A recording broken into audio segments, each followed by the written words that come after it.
All right, shalom, shalom. First and foremost, I'm going to give all praise, all honor, and all glory to Yahweh, Bahashem Yahushai, Bahashem Rachakwadash. I'd also like to give double honors to my elders, bishops, and apostles of Great Millstone that do well. And I would like to say peace, safety, and salutations to the Lord's beloved elect, to the hopeful elect in 1/3. And Adawan Ratazah, this lesson will be edifying as well as exhorting to the sincere sheep of Yahweh, Bahashem Yahushai, Bahashem Rachakwadash, and the Wada Abanawa Yahweh Bahashem Yahushai Bahashem Rachakwadash for giving me the inspiration to do this lesson. And, I really want to go into and push prophecy. Okay, you should be hoping, you should be thinking, and you should be expecting prophecy. Okay, you should be wanting prophecy. Okay, one thing that I notice, even in the world of religion, okay, in the world of belief and faith, all that crap, okay, that these humans walk around and tote themselves and brag and boast. Even an average Christian, okay, they don't focus on prophecy. They're just for the here and now.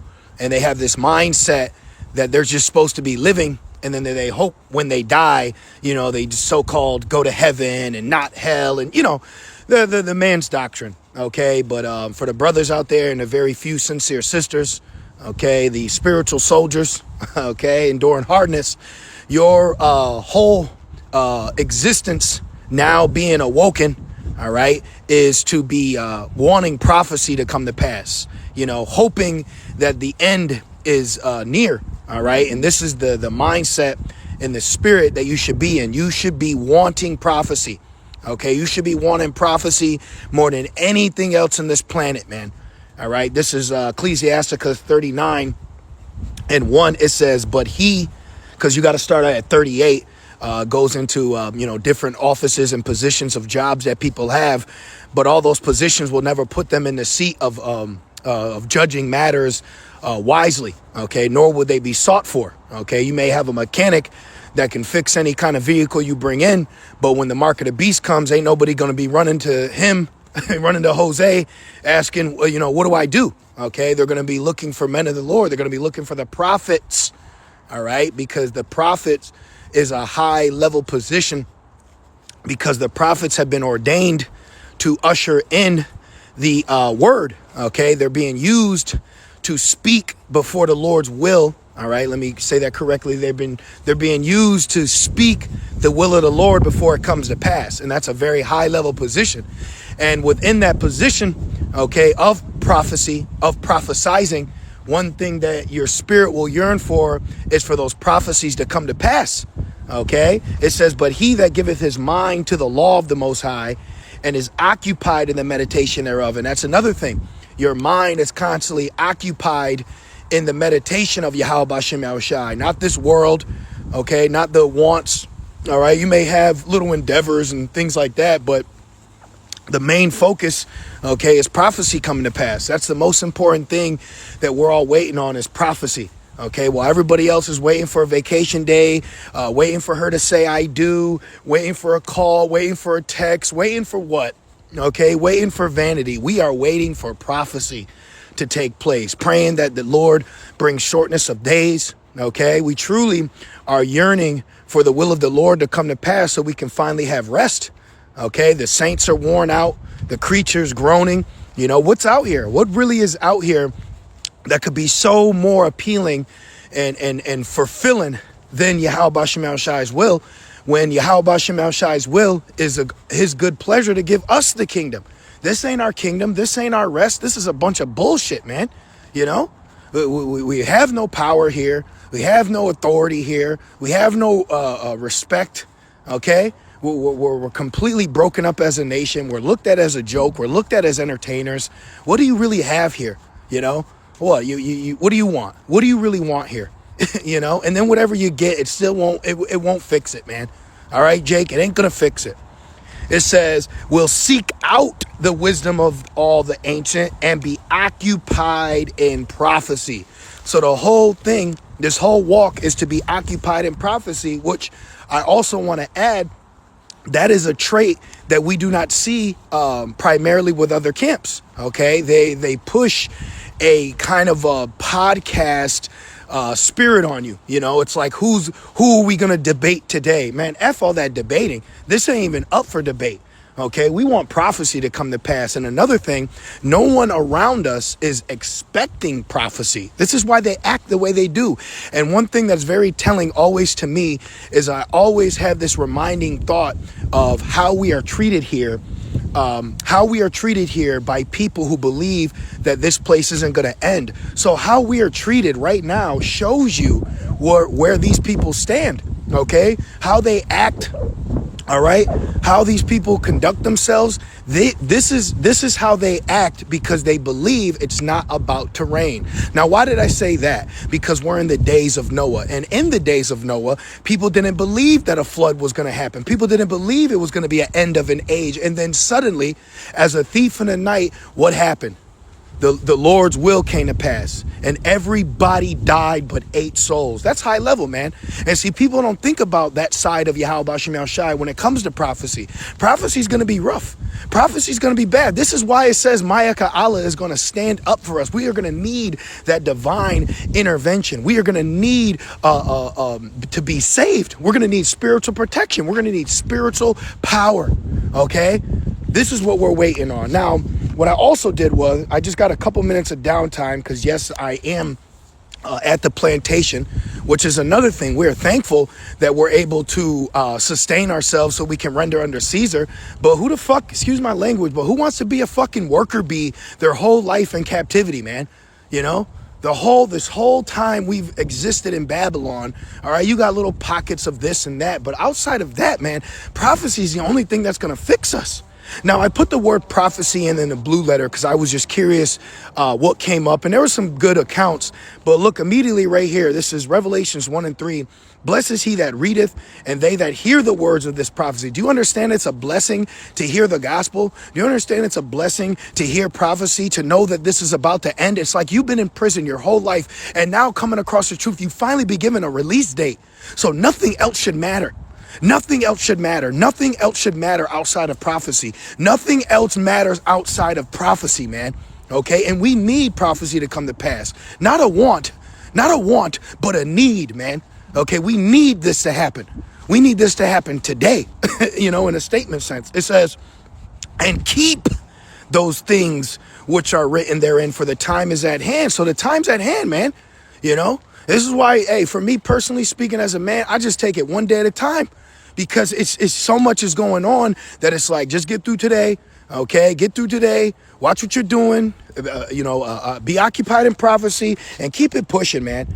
Because shit, ain't shit else out here. Now, look, check this out. We can get, there's a lot of good ones. Oh, look at this. 1 Timothy 4 and 14, neglect not the gift that is in thee, which was given thee by prophecy, with the laying on of the hands of the presbytery. So we've been given gifts. Okay, we've been given gifts, man. Okay, and look at all these beautiful precepts. I'm just scrolling through, see what we got. Ooh, look at this one. I love this. This is Revelations 19 and 10. It says, and I fell at his feet to worship him. And he said unto me, see thou do it not. I am thy fellow servant and of thy brethren that have the testimony of Yahweh Shai. Worship Yahweh, for the testimony of Yahweh Shai is the spirit of prophecy. So prophecy is a spirit, man. Okay, and it says the spirit of the prophets is subject to the prophets. So if it's on your spirit to prophesize, then hey, man, Adwan Ratazah, that means that you are a prophet in the past. So it's on our spirit to prophesize. It's on our spirit to seek the end and not the beginning, because Esau is the end and Jacob is the beginning thereof. This is what we're banking on. Prophecy benefits us. Prophecy benefits the world. Prophecy benefits the people. Matter of fact, let's get Proverbs real quick. Proverbs 29. Let me show you. Okay, excuse me. Let me go here. Proverbs 29 and 2, it says when the righteous are in authority. Now the righteous are going to be in authority according to prophecy, and the righteous are the Israelites, the house of David. Okay, remember that covenant that the Lord made with King David, which I believe it's in Jeremiah 33, where the Lord said, look, if you could take the covenant of day and night away from me, then I'll take the covenant of David away, meaning it'll never happen. Okay. So this is a sure thing, man. Everything else surrounding that we're around is up in the air. We know that man's goings of the Lord. We know that this is all set up by Yahweh Bashim Shai. But right in this present moment, you're dealing with the endeavors of man. You're dealing with people that believe that they're on their own accord. They're making these things come to pass. They're doing this, they're doing that. But my point is, within that ideology, within that thought process, nothing's guaranteed here, man. Nothing's guaranteed here. The only thing guaranteed is Yahweh Shemel Shai. The only thing guaranteed is prophecy, man. Everything else is up in the air, which makes it vain. All Babylon gives you is vain, man. Vanity. It says, when the righteous are in authority, the people rejoice. So no one's rejoicing, And matter of fact, it's so wicked that we're sighing and crying. But because of our sighing and crying means that we'll have a mark exempt from the judgment for the wickedness that's taking place. It's fucking evil out here, man. It's evil. It's disgusting. It's wicked. It's wretched. It's of the flesh. I hate it. This human experience is overrated. I don't want it. I don't want it, And you shouldn't want it either. You shouldn't want it either. That's why the Lord is going to do a major judgment on Jake that are settled on their lees. Even it said Moses refused pleasures of sin for a season to remain with his people. That's what it's all about, man. And it says, when the righteous are in authority, the people rejoice. So we ain't gonna rejoice until the kingdom. And that rejoicing is going to start with the downfall of Babylon. Remember, it says, matter of fact, let me grab that real quick. I hope the audio is good. Let's go to the New Testament real quick. Now I got to go back to slavery. Thankful for it, but Revelations 18. This is where we're going to rejoice, okay? Let me see, Revelations 18. And here it is. Right there, look at that. This is Revelations 18 and 20. Rejoice over her. Okay, this is the destruction. Okay, see, this is the destruction right here.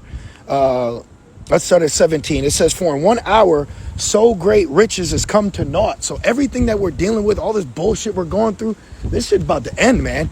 And everyone around us that's not occupied in prophecy, that's not thinking about this, obviously amongst our people, obviously amongst those of the know, I just want to qualify my statement, but everybody's going to get caught unaware. We're expecting the unexpected, Every time the news notification, there's something on the phone, I'm looking. What's next? What's going on with the dollar market? The stock market going to crash. What's going on? What's happening? The government's still shut down. Good. Partial payments for SNAP. Good. We need this. We need this. It says, for 1 hour, so great riches has come to naught, and every shipmaster and all the company and ships and sailors and as many as trade by sea stood afar off. Yeah, no more fucking Amazon. All right? No more bullshit. No more tags made in China.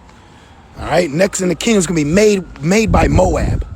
It says, and cried when they saw the smoke of her burning. See, they're going to be crying. See how our tears turn to joy and their joy turns to tears? It's going to be a complete switch. And they're going to be crying because our prison sentence is over. How offensive. And it says, and cried when they saw the smoke of her burning, saying, what city is like unto this great city? And they cast dust on their heads and cried and weeping and wailing, saying, alas, alas, that great city wherein were made rich all that had ships in the sea by reason of her costliness, for in 1 hour is she made desolate. That's a lunch period. You go to work, you got to take an hour lunch.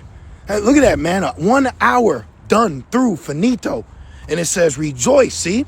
Rejoice. Rejoice over her, thou heaven, and ye holy apostles and prophets. For Yahweh has avenged you on her. And that's what we're waiting on, man. Okay, that's what we're waiting on. And a mighty angel took up a stone, like a great millstone, and cast it into the sea, saying, thus with violence shall that great city Babylon be thrown down, and shall be found no more at all. The Wadiyah Bashem Yahushai Bashem Rakakwadash for that, man. And that's what we need. And that's where our rejoicing begins, man. That's where our true rejoicing begins, Better is the end. Proverbs 29 and 2 ended off. When the righteous are in authority, the people rejoice. But when the wicked beareth rule, the people mourn. So our mourning is going to turn into rejoicing very, very soon. It's just the necessary steps of prophecy have to play out. But the main thing is, we're the only ones wanting these steps to play out. Even if it affects us to a degree, That's high level, man. We're the only ones out here on this planet hoping and wanting the will of the Lord to come to pass. And all these fucking fake, phony, and hypocrites, evil, degenerate, nasty, disgusting people sit here and loathe themselves with pomp and pride. And the Lord is going to interrupt that frequency, man. Yahweh Shem Shai is going to interrupt that frequency. It's going to be such a beautiful day. So that you in this walk, you should be wanting prophecy more than anything else. You should be wanting prophecy more than anything else, man. You know, because you got men out here wanting a woman, wanting a job. I mean, I get it. I get all those things. But what we want is the will of the Lord. You should want what the Lord wants. And that's prophecy to come to pass. You know, this vehicle just drove by and the license plate said Khan. So, yeah, man, I'm going to end it there. I truly pray that this lesson was edifying. Continue to be occupied in prophecy. Continue to pray for prophecy to come to pass. Continue to expect prophecy. Continue to want it. Continue to need it. All right? So I pray this lesson was edifying. I just want to say, call Allah, Yahweh Shem Shai, Bashem Kakwadash. With that being said, shalom.